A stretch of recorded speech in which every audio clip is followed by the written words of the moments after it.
Hi, Mr. Kennard. I'm Kyle Robinson from Truth 337. I'm going to be starting my motorboating merit badge. Before you start, you want to know what you're getting into. Like right now, there's really low tide. The coral and the rocks is sticking out of the water. Some obstacles you may encounter is the rocks and low tide, coral and reefs, reef markers that shows where the reefs are. You want to stay in between the green and the red. You need to go slow because this is a no-wake zone because of boats coming in and out of the bay. You have to look out for divers. So when you're out in the open sea, when you pass a boat and you see they have a dive flag on there, which is a red and white flag, you need to immediately slow down and look for divers in the water.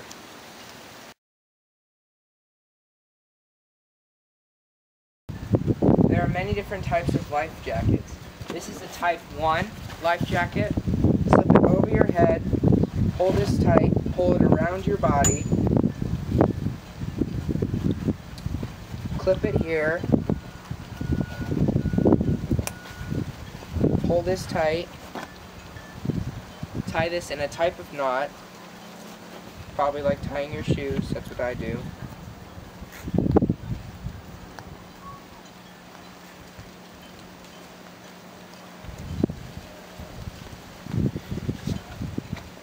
There's type 1, and this is an adult size. Take it off, you simply untie the top, unclip it here, spread it out and pull it over your head. There are different sizes of life jackets. This is a child's type 1. This is a type 2. It looks pretty much the same, but this is feels very squishy. This one has like hard foam. Slip it over your head, hold this tight, pull it around you, clip it in, and pull it tight. To take off, unclip this, and pull it off your head. This is a type 3 life jacket, but this does not fit me. To put it on, you would put it around you, zip this up, buckle the clips, and pull tight.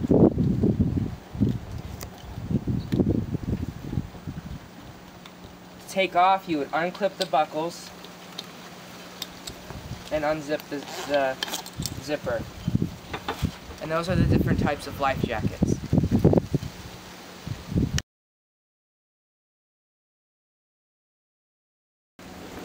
There are 3 different types of motor configurations. There is inboard, outboard, and inboard/outboard. This is an outboard set of engines. I believe that boat is a inboard. Inboard boats have the motor inside the hull of the boat with the propeller underneath the boat. Inboard boats are a lot better for wakeboarding and water skiing because there's a less chance of a propeller injury because the propeller is physically under the boat. Outboard motors are a lot more easy to maneuver than inboard motors.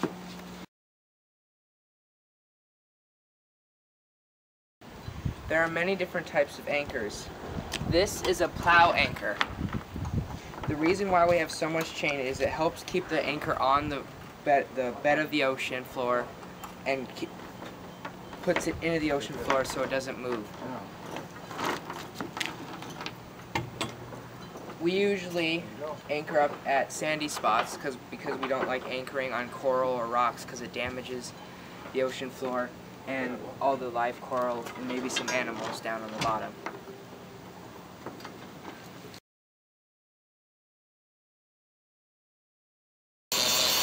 Today I'm at the yacht club. I'm going to be launching my small dinghy. The reason it doesn't have a trailer is because the dinghy is so small. We were just going to pull it up out of the truck and we're just going to place it in the water. After that, I'm just going to drive through the bay around to my uncle's house where we're going to do more requirements there. If I did have a boat trailer for my small dinghy, it would be like this. It would all be connected. We would have a hitch to connect the boat up to, and we would have it hooked up to my grandpa's truck with all the backlights, brake lights, and all that. And if I do get a trailer, we would back it into the water, and then we would have drove the boat off the back of the trailer. What I want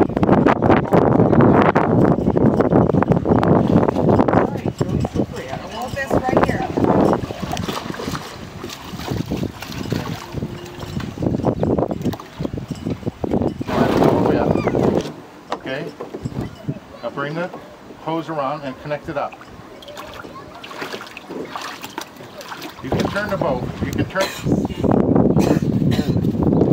Come back up here. Put it down that way you don't. Put it down if you want. On my dinghy, I have oars. If my engine fails, I use the oars because I've learned how to row before I even got the engine. Inside this bench, I have dive markers for if an emergency happens, if I need Coast Guard or anything like that. I have my gas here for my engine that connects to my engine at all times. I have an extended handle so I can maneuver a lot more better. And I have an anchor if I want to anchor. I have an extra life vest. I have a bailer. And my engine just died. But the reason I'm going slow in the bay is because this is a no-wake zone and there's a whole bunch of boats out here that might be wanting to go out in the ocean or come back in, so that's why I'm going slow right now. When I'm in the boat, I need to put my equipment and gear evenly on the boat so one side isn't heavy or the back's heavy or the front's heavy. So I can have a balanced boat and I will have a lot better travel.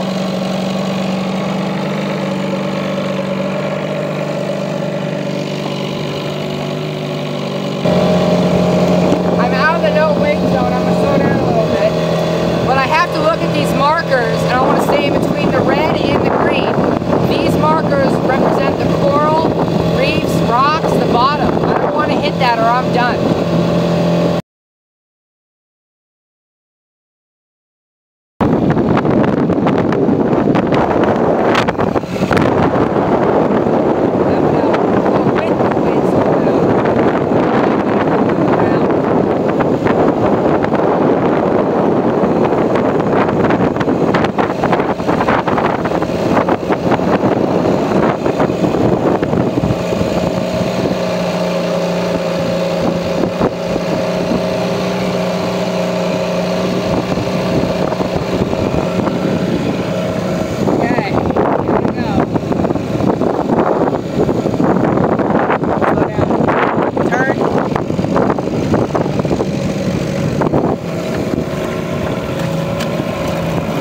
Good job.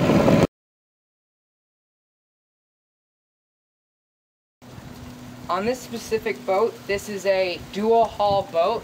So it has two hulls with a space in the middle, so I can step on the end and the boat is fine. So you can step on the edge of this boat, no problem. So now I'm going to assist a passenger, my brother, onto the boat. I'm going to pull it in here.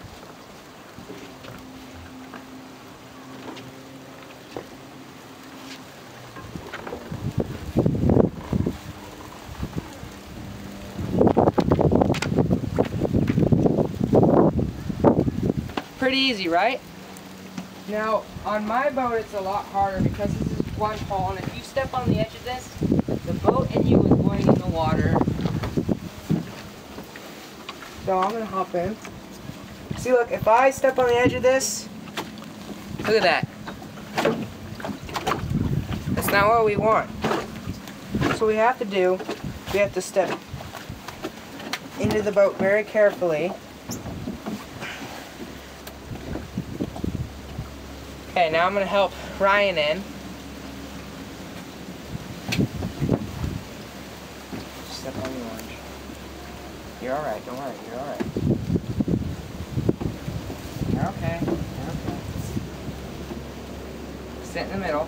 Disconnect the anchor. Disconnect.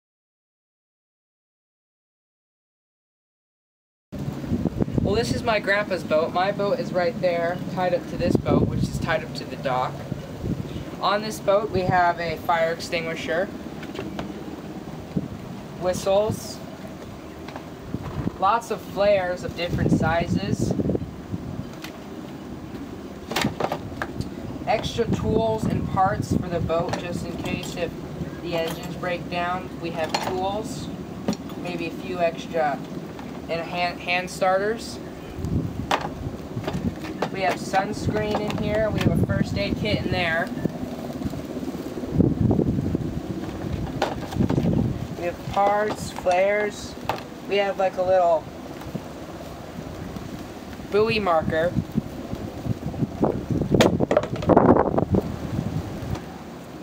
We also have a radio. If your boat was sinking, you can call in Coast Guard.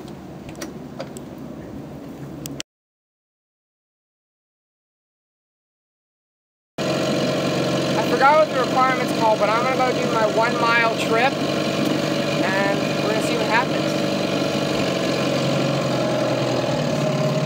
Can you push me off, Dad?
Scoop, scoop.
Well, for requirement 5B, it's refueling the boat. To fuel my boat, we have this red tank that is full of fuel. There's a little gauge on there, and the top says full, and the bottom says empty, and you see a little clear and a little yellow pointer, and it's pointed towards full, because that has just been filled. And there's a tube that connects to the engine and a pump that you squeeze until it's hard, and then you know that the engine is getting enough gas. And on this boat that we're on, we would have to go to a fueling dock, and the fuel would go right in here, engine 1, engine 2.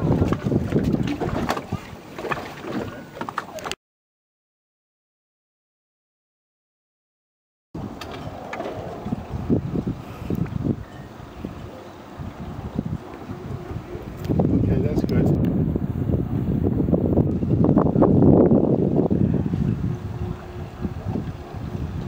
You lift it up. Be careful when you're that's good. That's good.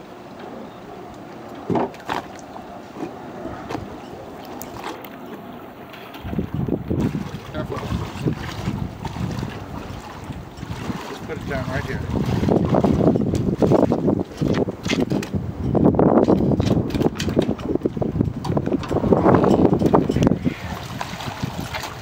My slippers off. Hey,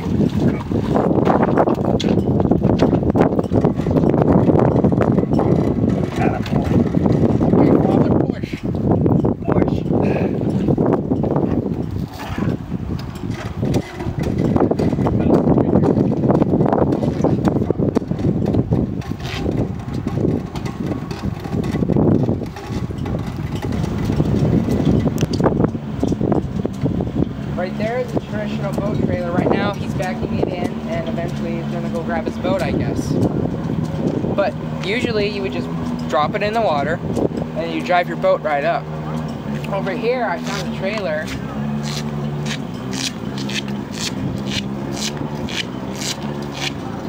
That would work for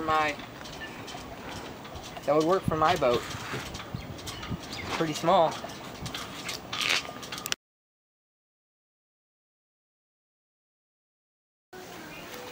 Just now I just Flush the motor. flushed the motor.